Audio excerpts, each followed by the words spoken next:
India Legal presents Courts Roundup.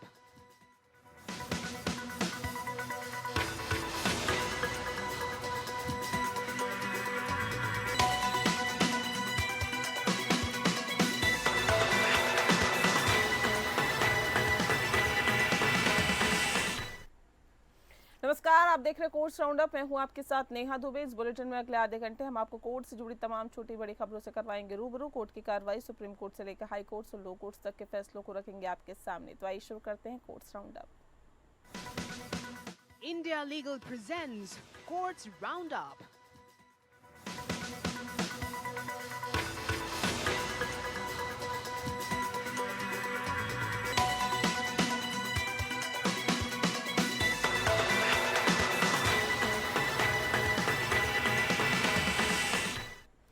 Bulletin की शुरुआत करते हैं। जस्टिस गवाई ने डॉक्टर बी.आर. अम्बेडकर का संविधान निर्माण में महत्वपूर्ण योगदान की बात कही। साथ ही साथ डॉक्टर अम्बेडकर इंटरनेशनल सेंटर द्वारा आयोजित प्रथम डॉक्टर अम्बेडकर मेमोरियल लेक्चर में कहा कि डॉक्टर अम्बेडकर ने संविधान और नागरिकों के अधिकारों को आकार देने में महत्वपूर्ण योगदान दिया है। उन्होंने कहा कि डॉक्टर बी.आर. अम्बेडकर ने समाज के विकास को महिलाओं के साथ किए जाने वाले व्यवहार से मापा है। जस्टिस गवाई ने कहा है कि डॉक्टर अम्बेडकर ने दलितों और पिछड़े वर्गों के उत्थान के लिए काम किया और देश में महान नेताओं और विचारकों को शामिल करने का मार्ग प्रशस्त किया। उन्होंने कहा कि देश में एक महिला प्रधानमंत्री इंदिरा गांधी हुई हैं और कई दलित और पिछड़े वर्ग के आईएएस और आईपीएस अधिकारी हुए हैं। जस्टिस गवाई ने कहा कि अम्बेडकर नगर ने संविधान संशोधन के लिए कठोर प्रक्रिया का समर्थन किया और कहा कि इससे राजनीतिक दलों को अपने एजेंडे को आगे बढ़ाने के लिए संविधान में संशोधन करने से रोका जा सकेगा। उन्होंने कहा कि डॉक्टर अम्बेडकर ने निर्देशक सिद्धांतों को महत्व दिया और कहा कि सिद्धांत कार्यकारी और विधायिका के लिए दिशा निर्देश का काम करेंगे। जस्टिस गवाई ने कहा कि डॉक्टर अम्बेडकर ने अनुच्छेद 32 को संविधान का महत्वपूर्ण अनुच्छेद बताया और कहा कि ये अनुच्छेद अन्य मौलिक अधिकारों के रक्षक के लिए एक सुरक्षा कवच है। उन्होंने कहा कि डॉक्टर अम्बेडकर ने राजनीतिक लोकतंत्र के साथ साथ सामाजिक लोकतंत्र के महत्व पर भी जोर दिया है और कहा कि राजनीतिक लोकतंत्र तभी तक जीवित रह सकता है जब तक उसके आधार में सामाजिक लोकतंत्र हो।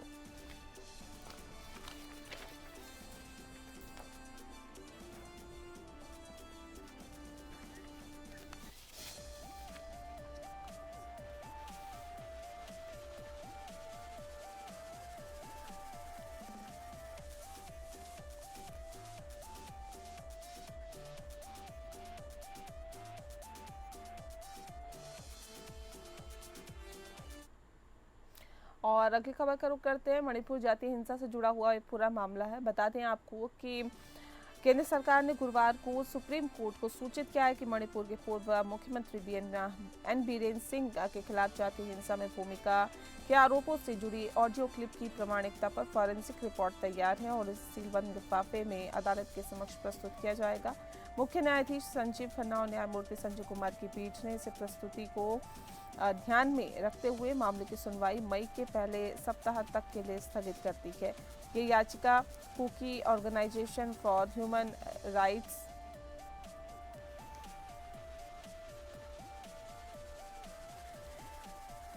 ट्रस्ट द्वारा दायर की गई थी, जिसमें बीरेन सिंह की कथित भूमिका की जांच के लिए अदालत की निगरानी में जांच की मांग की गई थी। याचिकाकर्ता के वकील अधिवक्ता प्रशांत भूषण ने अदालत को बताया था कि ट्रुथ लैब्स एक निजी फॉरेंसिक प्रयोगशाला ने टैप को प्रमाणित किया है। बता दें आपको कि फरवरी में अदालत ने केंद्रीय फॉरेंसिक विज्ञान प्रयोगशाला की रिपोर्ट मांगी थी और फरवरी में मणिपुर में राष्ट्रपति शासन लगाया गया था। लगभग 2 साल बाद जातीय हिंसा भड़की थी और राष्ट्रपति शासन की घोषणा से कुछ दिन पहले बीरेन सिंह ने इस्तीफा दे दिया था।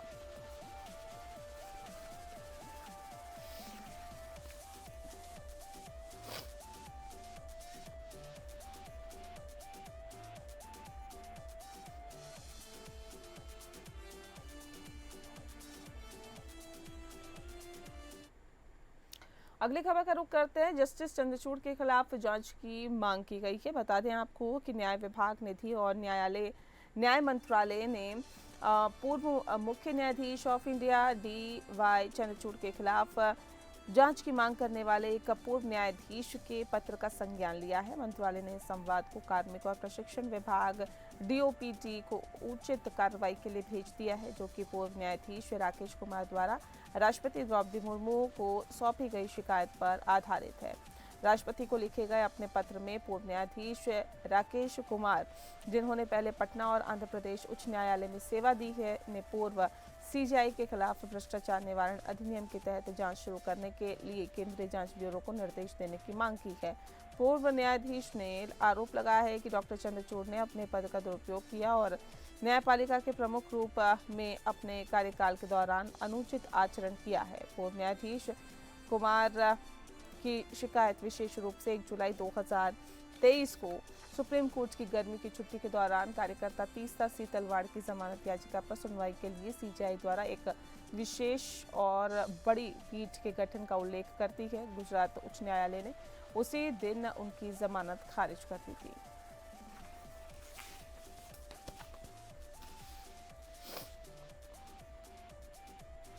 आरोप और शिकायत की मुख्य बातें कुछ इस तरह से हैं। अनुचित आचरण।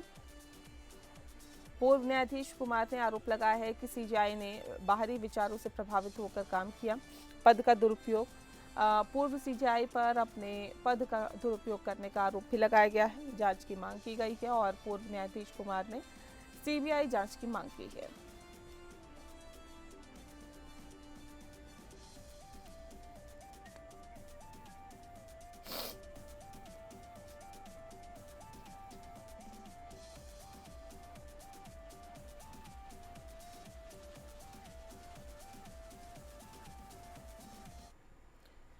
और अगली खबर रेस जुडिक्टा से जुड़ी हुई ये पूरा मामला है। बता दें आपको कि सुप्रीम कोर्ट ने हाल ही में एक महत्वपूर्ण फैसले में कहा है कि दीवानी मामलों की तरह आपराधिक मामलों में भी रेस जुडिक्टा का सिद्धांत लागू होता है। इसका मतलब है कि एक मामले में तथ्यों के निष्कर्ष दोनों पक्षों पर बाध्यकारी होंगे जब समान मुद्दे से संबंधित कोई बाद की कार्रवाई हो। कोर्ट ने अलग अलग दृष्टिकोणों के बीच कथित अंतर को समझाया। एक दृष्टिकोण जिसका प्रमुख मामला प्रीतम सिंह बनाम पंजाब राज्य है, कहता है कि रेस जुडिक्टा का सिद्धांत आपराधिक कार्रवाई के लिए समान रूप से लागू होता है। इसका मतलब है कि बाद के मुकदमे में दोषी को समान साक्ष्य के आधार पर बरी करना अस्वीकार्य होगा, जिसने पहले दोषी सिद्धि के लिए आधार बनाया था। हालांकि दूसरे दृष्टिकोण में कहा गया है कि रेस जुडिक्टा आपराधिक कार्रवाई में लागू नहीं होता जब अदालत मामले के गुण दोष पर निर्णय करती है। उदाहरण के लिए सीआरपीसी की धारा 482 के तहत दायर एक रद्दीकरण याचिका अगर वापस ले ली जाती है तो रेस जुडिक्टा के कारण बाद में रद्दीकरण याचिका दायर करना बाधित नहीं होगा। न्यायमूर्ति पंकज मित्तल और न्यायमूर्ति प्रशांत कुमार मिश्रा की पीठ ने एक व्यावसायिक लेन देन मामले में फैसला सुनाया, जिसमें 11 चेक जारी किए गए थे। इन चेकों के बाउंस होने पर एनआई एक्ट के तहत शिकायत दर्ज की गई थी। सुप्रीम कोर्ट ने हाई कोर्ट के फैसले को रद्द करते हुए कहा है कि धोखाधड़ी का मामला दर्ज करना कानूनी प्रक्रिया का दुरुपयोग है और रेस जुडिक्टा के सिद्धांत द्वारा बाधित है। इस फैसले से स्पष्ट होता है कि रेस जुडिक्टा का सिद्धांत आपराधिक मामलों में भी लागू होता है, लेकिन इसके अनुप्रयोग की सीमाएं हैं और ये सिद्धांत तब लागू नहीं होता जब अदालत मामले के गुण दोष पर निर्णय नहीं करती है। इस फैसले से कानूनी प्रक्रिया में स्पष्टता और स्थिरता आएगी। खबर दरगाह विध्वंस मामले से जुड़े हुई। बता दें आपको कि दरगाह विध्वंस मामले में सुप्रीम कोर्ट की सख्ती का मामला है। दरअसल एक असाधारण कदम उठाते हुए सुप्रीम कोर्ट ने हाल ही में बॉम्बे हाई कोर्ट के रजिस्ट्रार जनरल से एक याचिका के संबंध में स्पष्टीकरण मांगा, जिसमें नासिक नगर निगम द्वारा हजरत सतपीर सैयद बाबा दरगाह के खिलाफ जारी किए गए विध्वंस नोटिस को चुनौती दी गई थी। आरोप है कि इस याचिका को तत्काल सूचीबद्ध करने से इनकार कर दिया था। दरगाह प्रबंधन ने 1 अप्रैल को जारी विध्वंस नोटिस के खिलाफ 7 अप्रैल को बॉम्बे हाई कोर्ट में एक रिट याचिका दायर की थी। तत्काल सूचीबद्ध करने की मांग 9 अप्रैल को कथित तौर पर खारिज कर दी गई थी। याचिकाकर्ता ने सुप्रीम कोर्ट का रुख करने का दावा किया और दावा है कि हाई कोर्ट ने इस मामले को सूचीबद्ध नहीं किया। न्यायमूर्ति पीएस नरसिम्हा, न्यायमूर्ति जॉय मल्ल्या बागची की पीठ ने 16 अप्रैल को मामले की सुनवाई करते हुए स्थिति पर आश्चर्य व्यक्त किया है। पीठ ने कहा है कि यह असाधारण कदम याचिकाकर्ता के वकील के बयान के मद्देनजर उठाया गया है। हाईकोर्ट ने बार बार प्रयासों के बावजूद मामले को सूचीबद्ध नहीं किया। सुप्रीम कोर्ट ने बॉम्बे हाईकोर्ट के रजिस्ट्रार जनरल को याचिका की सूचीबद्ध स्थिति के बारे में एक रिपोर्ट प्रस्तुत करने का निर्देश दिया। ये मामला 21 अप्रैल को फिर से सुना जाएगा। कुछ मीडिया रिपोर्ट्स के अनुसार सुप्रीम कोर्ट के आदेश से कुछ घंटे पहले ही दरगाह को तोड़ दिया गया था।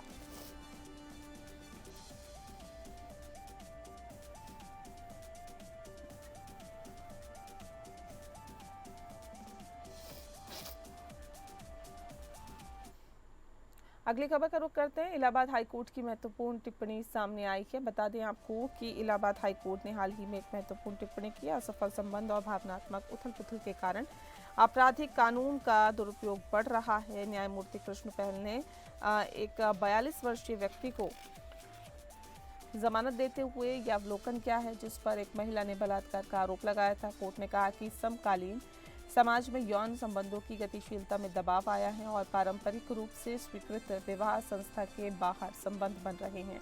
कोर्ट ने कहा कि मामला एक व्यापक सामाजिक बदलाव को दर्शाता है जहां अंतरंग संबंधों की पवित्रता और गंभीरता में गिरावट आई है। मामले में आरोपी व्यक्ति पर एक महिला ने बलात्कार का आरोप लगाया था और कहा था कि उसने उसका वीडियो रिकॉर्ड किया है और फिर उसे ब्लैकमेल करना शुरू कर दिया है। हालांकि आरोपी के वकील ने कहा है कि महिला उसके साथ संबंध में थी और उसने कई जगहों पर उसके साथ यात्रा की थी। आरोपी ने भी स्वीकार किया है कि वह पहले से ही शादीशुदा है। कोर्ट ने दोनों पक्षों की दलीलें सुनने के बाद ही कहा कि ये मामला भावनात्मक परिणाम के बाद दायर किया गया और एक आपराधिक मामला लगता है, न कि एक वास्तविक आपराधिक शिकायत। कोर्ट ने कहा कि सभी सामाजिक या नैतिक रूप से संदिग्ध कार्यों के लिए कानूनी हस्तक्षेप आवश्यक नहीं है।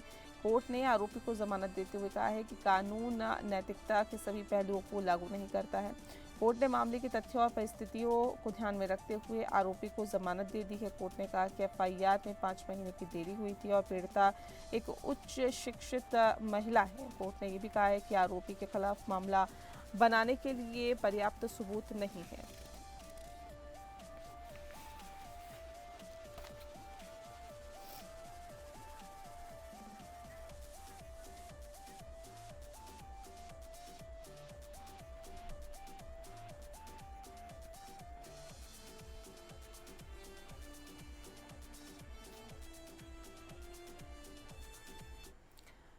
राजस्थान हाईकोर्ट ने राज्य सरकार की ओर से भीषण गर्मी की वेव को कम करने के लिए और गर्मी की लहर को कम करने के लिए उपायों को लागू नहीं करने के कारण स्वतः संज्ञान मामला शुरू किया है। न्यायमूर्ति अनूप कुमार ढांड ने कहा है कि राजस्थान में आगामी गर्मी का मौसम सार्वजनिक स्वास्थ्य के लिए एक बड़ी चुनौती पेश करता है, लेकिन राज्य में गर्मी की लहर की बढ़ती स्थिति से निपटने के लिए कोई कार्य योजना तैयार नहीं है। कोर्ट ने कहा कि राज्य ने राजस्थान क्लाइमेट चेंज प्रोजेक्ट के तहत विकसित हीट एक्शन प्लान को सही तरीके से लागू नहीं किया है और न ही गर्मी की लहर के बारे में राज्य स्वास्थ्य विभाग को कोई सलाह जारी की गई है जो सार्वजनिक कल्याण के हित में आवश्यक है। कोर्ट ने कहा कि यह मामला राज्य के अधिकारियों की जिद का एक उत्कृष्ट उदाहरण है जो कि खुद को कानून से ऊपर मानते हैं। कोर्ट ने निम्नलिखित खामियों को उजागर किया है। सड़कों पर पानी छिड़कने के लिए कोई तंत्र नहीं बनाया गया है।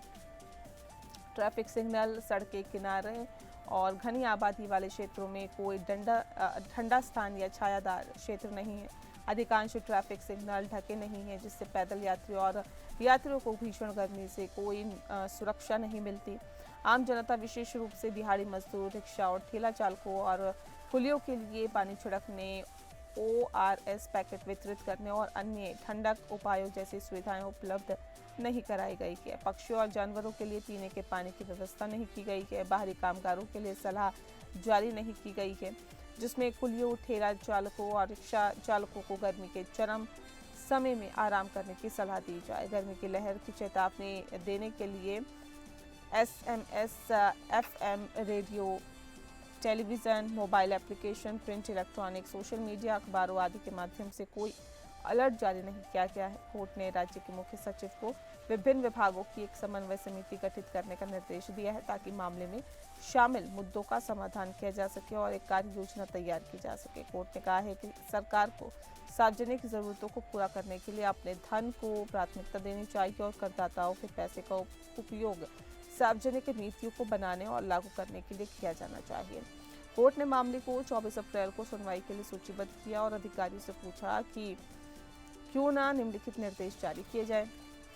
राज्य के प्रत्येक जिले में सड़कों के दोनों ओर पेड़ लगाने और सार्वजनिक हित में हरे भरे सार्वजनिक स्थान बनाने के लिए राजस्थान क्लाइमेट चेंज प्रोजेक्ट के तहत तैयार हीट एक्शन प्लान को तुरंत प्रभाव से लागू करने और गर्मी से संबंधित बीमारियों के लिए स्वास्थ्य प्रणाली को मजबूत करने की योजना को प्रभावी ढंग से लागू करने के लिए गर्मी की लहर के पीड़ितों के आश्रितों को उचित मुआवजा देने के लिए।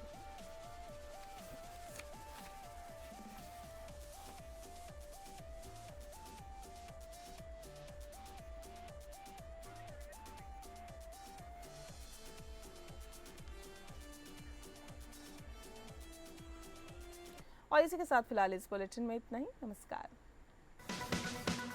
India Legal presents Courts Roundup.